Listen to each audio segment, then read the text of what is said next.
उमेदवारांचा प्रचार शुभारंभ। या कार्यक्रमाला ज्यांच्या हस्ते हा प्रचार शुभारंभ झाला ते तुमचे आमचे अस्मिता कोल्हापूरचे खासदार श्रीमंत छत्रपती शाहू महाराजजी, आमच्या भगिनी आदरणीय सुप्रियाताई, माजी मंत्री आणि आम्हा सर्वांचे मार्गदर्शक आदरणीय लक्ष्मणरावजी ढोबळे साहेब, भूषणराजे होळकर साहेब, व्यासपीठावर असणारे आमचे दुसरे मित्र माजी आमदार राजीव आवळे, संजय पवारजी, राष्ट्रवादीचे अध्यक्ष आमचे काका बीबी पाटील साहेब, Prithviraj Yadav, AB. Patil, Genghis Khan Pathan, Raosaheb बिलोडे, वैभव उगडे, मधुकर पाटील, संजय अनुशे, जगदाळे साहेब, धनाजीराव, विजय पाटील, माधुरी सावगावे, स्वाती सासने, अनिल गाडगे, भवानीसिंग घोरपडे, मधुकर पाटील, रघुनाथ दादा आणि सर्वच बंटी जगदाळे, रमेश शिंदे, सर्व मान्यवर पत्रकार बंधू आणि जमलेले या शिरोळमधले स्वाभिमानी नागरिक बंधू, माता भगिनी आणि तरुण मित्र, लोकसभेची निवडणूक झाली आणि त्यानंतर विधानसभेचं रणांगण कधी सुरू होणार याची चर्चा या महाराष्ट्रामध्ये सातत्यानं होती। कारण की या महाराष्ट्रातल्या जनतेला वाटत होतं निवडणुका लवकर व्हाव्यात, महायुतीचं सरकार महापालिका, जिल्हा परिषद, नगरपालिकेच्या निवडणुका गेले 2.5 वर्ष करत नाही आणि म्हणून या राज्यातल्या लोकांना देखील वाटत होतं की आता राज्यपाल राजवट इथे वाढतं आणि वर्षभर राज्यपालांचा कारभार या राज्यामध्ये होईल का अशी शंका निर्माण झाली होती। परंतु शेवटी महाराष्ट्राची भूमी आहे, छत्रपती शिवाजी महाराजांची भूमी आहे, इथं काय चुकीचं केलं तर लोक सोडणार नाहीत हे लक्षात आल्यामुळे या निवडणुका आता लावण्याची वेळ भाजपवर त्या ठिकाणी आहे। आणि या रणांगणामध्ये मागच्या वेळी ऑक्टोबरमध्ये निवडणुका झाल्या होत्या, आता अगदी नोव्हेंबरपर्यंत या निवडणुका पुढे घेऊन जाण्याचं काम केलं। त्यांना वाटलं की मॅचची टायमिंग वाढवली, अंपायर मॅनेज केला तर मॅच जिंकणार, मॅच ते जिंकणार नाही, महाविकास आघाडीच मॅच या ठिकाणी जिंकणार।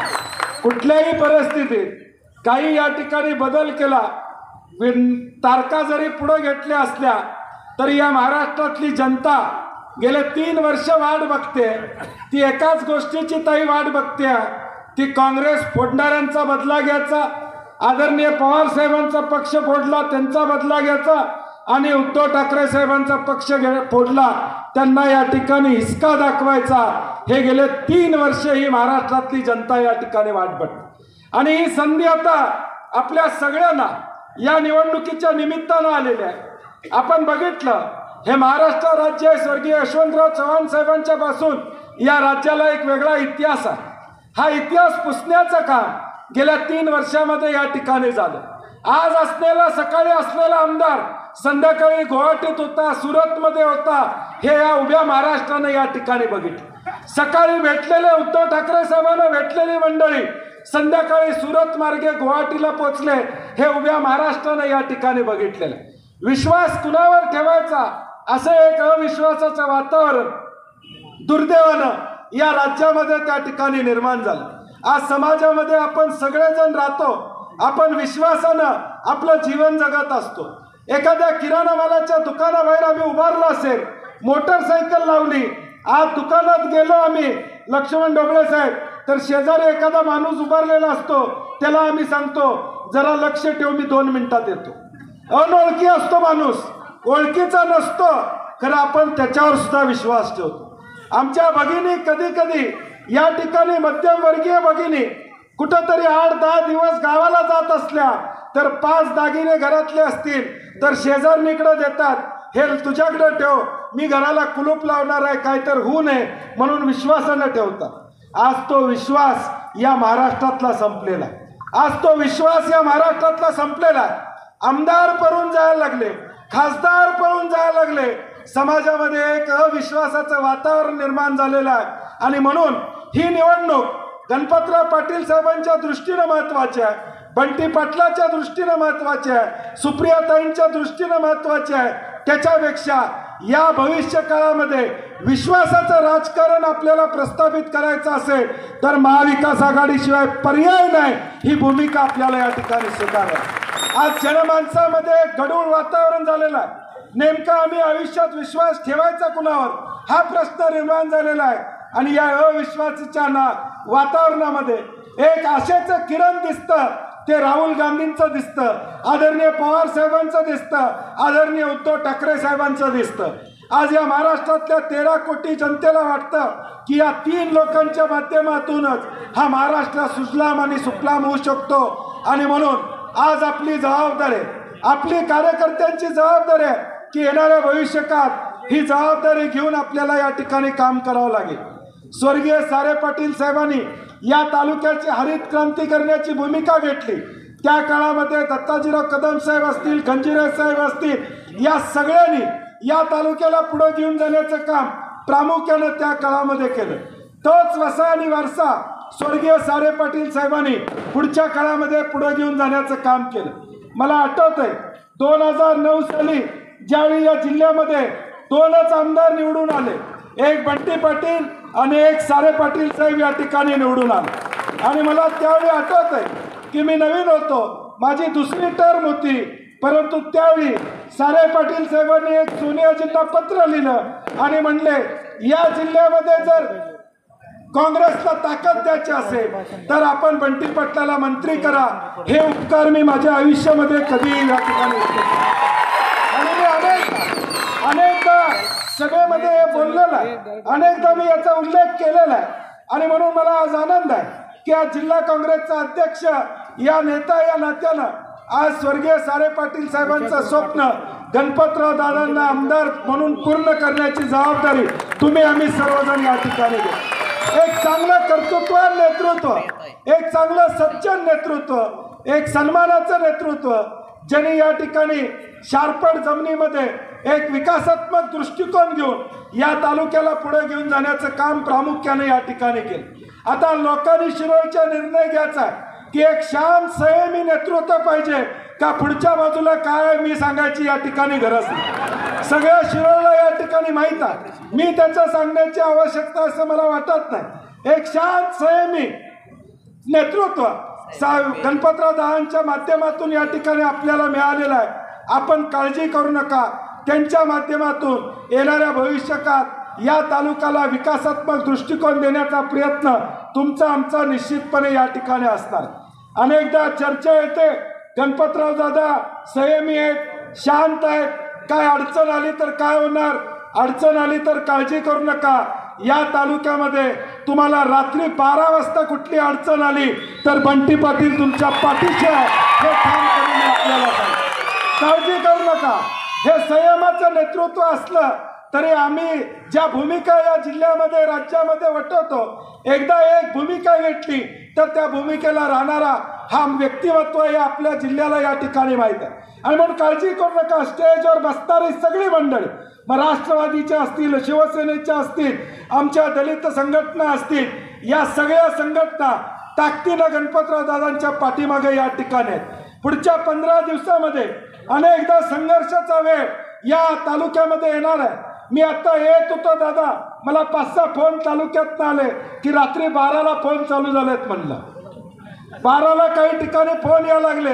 माझी सगळ्यांना विनंती आहे, काळजी करू नका, 12ला कुणाचा फोन आला तर 12:15ला मला कळवा, मी निश्चितपणे तुमची काळजी घेतो। तुम्ही टेन्शन घ्यायचं काम नाही, टेन्शन कुठलंही या ठिकाणी घेऊ नका।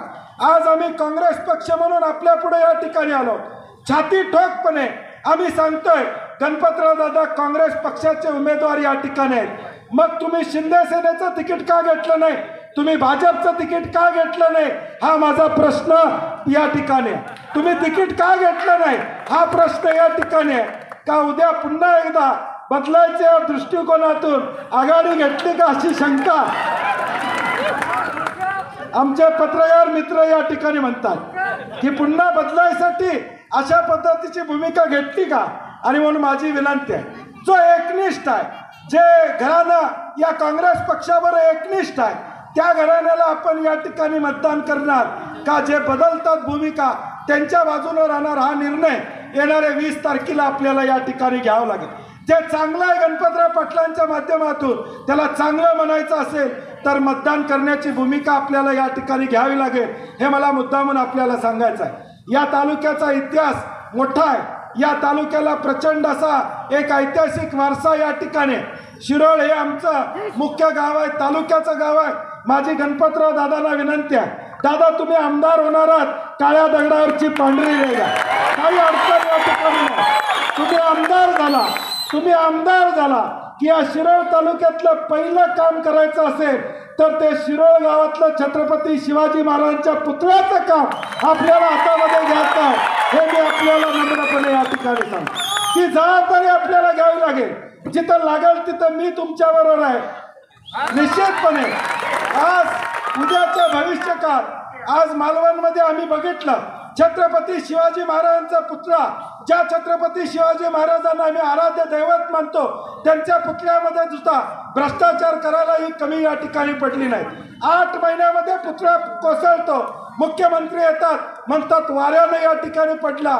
मी तिथं भेट दिली, सकाळी गेलो, म्हणले पुढच्या घरचे राहणारे म्हणले साहेब कौला सुद्धा उडाली नाही तो आमच्या घरची, मग पुतळा कसा पडला? कौला सुद्धा उडाली नाहीत आमच्या घरची। म्हणजे जी माणसं छत्रपती शिवाजी महाराजांचा सन्मान राखू शकत नाही ते उद्या सामान्य माणसाला नाही या ठिकाणी काय देणार?